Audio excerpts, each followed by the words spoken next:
Silver prices have been moving faster than a Ferrari, and it looks like there's no sign that it's going to slow down anytime soon, even if you see the prices pull back a bit by the time you watch this video.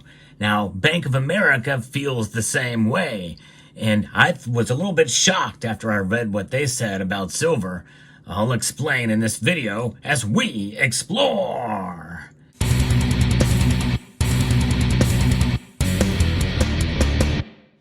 Yeah, central banks, they are one of the biggest drivers of gold prices this year. And why is that important for silver? Well, silver tends to follow gold, even with some of the drivers that really don't involve silver at all, because central banks are not holding silver. In fact, I don't even think the Russian central bank is seeking silver for their central banks, despite what some folks have been saying.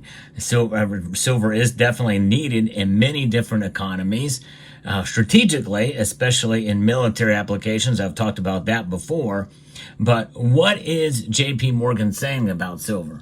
Well, before we get there, I want to first make you aware of a deal that is going on with a special code that you can use for Summit Metals, who is a sponsor of the channel. SummitMetals.com is the place to go, and I'm going to post a link to get one of these. These are the really cool Scottsdale Stackers 5-ounce. This was the very first round of its kind that was stackable, as well as the thickest. The 5-ounce size is the thickest that they had produced. This thing is so thick it almost looks like a cylinder, but indeed it is still a round and very, very cool, and they do stack on top of each other. And so that is where you can get that deal if you use a special code that I'm going to put in the description below. But that code is SalivateScottsdale. You get $5 off for one of those rounds. But silver is a metal that is seeing its price move mostly in an upwards direction, up well over 40% for this year. That's very, very good. And again, of course, understanding the volatility of the markets, by the time you see this video, it could go either way. But if it does go down in price, well, I think that is a good opportunity to buy. And if it continues to climb up, well, you have to make your own decision as to whether or not you think it's going to go even higher. In fact, don't take my word for it, and don't even take JP Morgan's word for it either. And I'm going to tell you why, because a lot of people have very sour feelings when they see the name JP Morgan, and especially since they were caught manipulating the precious metals markets. I covered that on this channel ad nauseum back during that trial, all the way from the charges all the way up to the sentencing phase.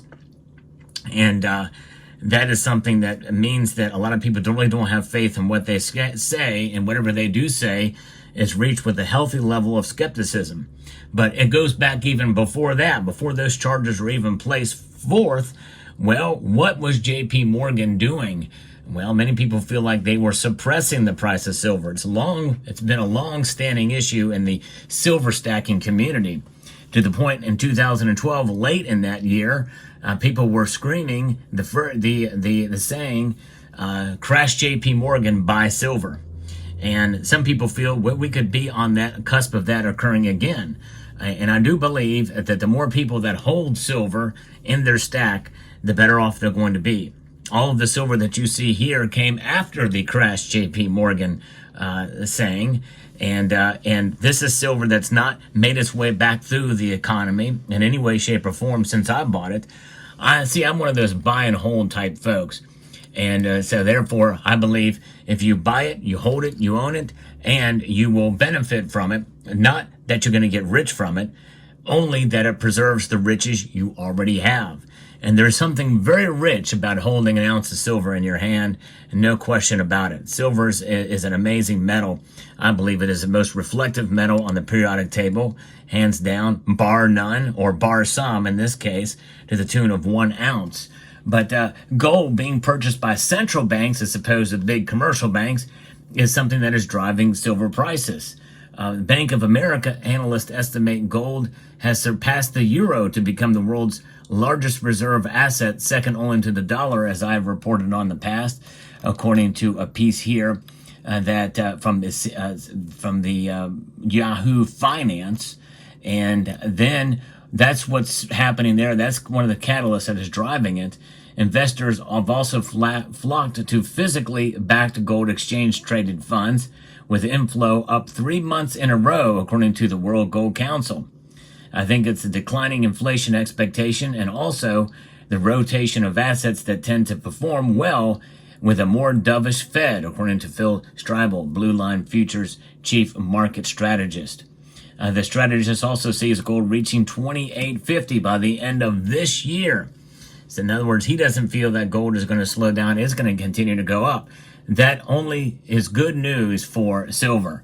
Silver tends to outpace gold in its rise, and that is something we have been seeing greatly this year, although not to the tune where we're able to see the gold to silver ratio fall much below where it is now, which is still very high. In fact, right now, as I record this video, it is at just over 80-1.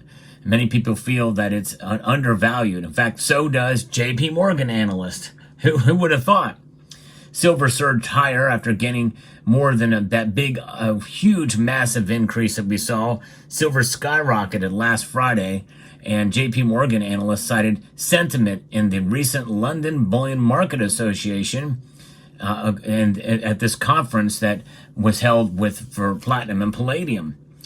With attendees, they're forecasting an average year-ahead price of $45 per ounce for silver.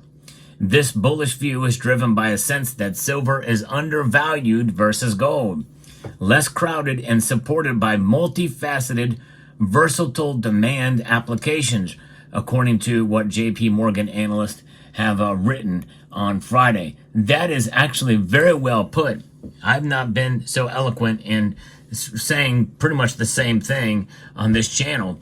But usually that multifaceted aspect of silver means that there's versatile demand applications, which means there's just as much of a versatility in the supply chain, which could actually work against silver price moving upwards. They are saying it's going to work for silver prices rising. So that is a fascinating take from this JP Morgan. Who would have thunk? But indeed, that's exactly what they're saying. Now, silver, as you know, is used across different industries, from electronics to fuel cells and automotive components and solar panels. The analysts see uncertainty ahead for the metal if former President Donald Trump were to win the presidential election.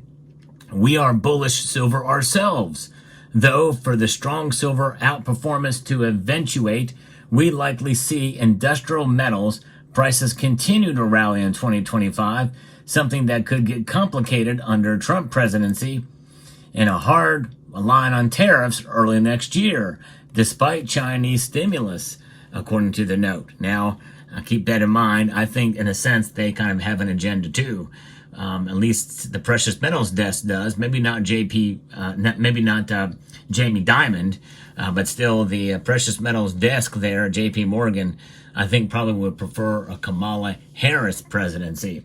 But notwithstanding the tariffs, a hard line on tariffs could stifle the import of silver into the United States, or silver for products. But, and make no mistake, that will just re-establish itself and reconnect in different ways, I feel. And I think it's going to do well for silver, probably either way, no matter who's elected, but we'll see. But silver, I guess, could go down if the economy improves and tariffs are enacted, and we see more manufacturing here at home. Well, it's just a reconfiguring of the resources and the supply chain. So that will be interesting to see how that plays out. But that was an interesting take, to say the least, from JP Morgan on silver. Now, we're going to need to watch gold. Gold is going to probably likely continue to go up. There will probably be some days when silver doesn't rise as fast as gold, thereby narrowing the ratio. But I think what they said here, and probably one of the biggest takeaways, is how small the silver market is. Less crowded. Less crowded, I think, is the key words here, the key phrase in the sentiment for silver. Less crowded means that likely there's more opportunities to get in the silver market. Now, Yeah, if for those of you probably listening to this are likely screaming at your screen right now, what do you mean less crowded? Have you seen the derivatives market with regards to silver? It's very crowded to the tune where it's way up.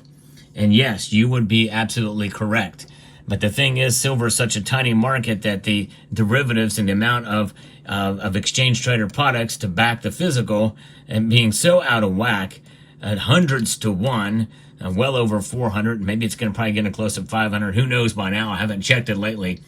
But it's so out of whack that, it would not take long if people were to get in there to go long in it, that we could see a situation like what occurred leading up to 2011. I'm not saying it's another 2011 scenario, but there was a rise up of silver's price when the SLV opened in 2006. That elevated silver's price, leading to what essentially occurred, having a meteoric rise to $50 an ounce in 2011. And this could be the catalyst that could drive silver prices up, from which a new launch pad could take place. But it would take something, again, akin to the multiple different factors that were in 2011 that could cause the price to continue to climb. But again, it's anybody's guess. It's anybody's take. We really don't know the future. We cannot and should not use 2011 or 1980 as a guide. I think, if anything, 1980 we should completely scratch off because it was the Hunt brothers, and that was a very specific situation. 2011 is probably more likely to happen than 1980, but still not quite as likely, especially nowadays. It's a much different and more complex market even now than it was in 2011, with just as many factors working against silver's price rise as for it. So things to keep in mind, but fascinating information, and that they have their analysis is on silver from JP Morgan. Let me know what your thoughts are down in the comment section below.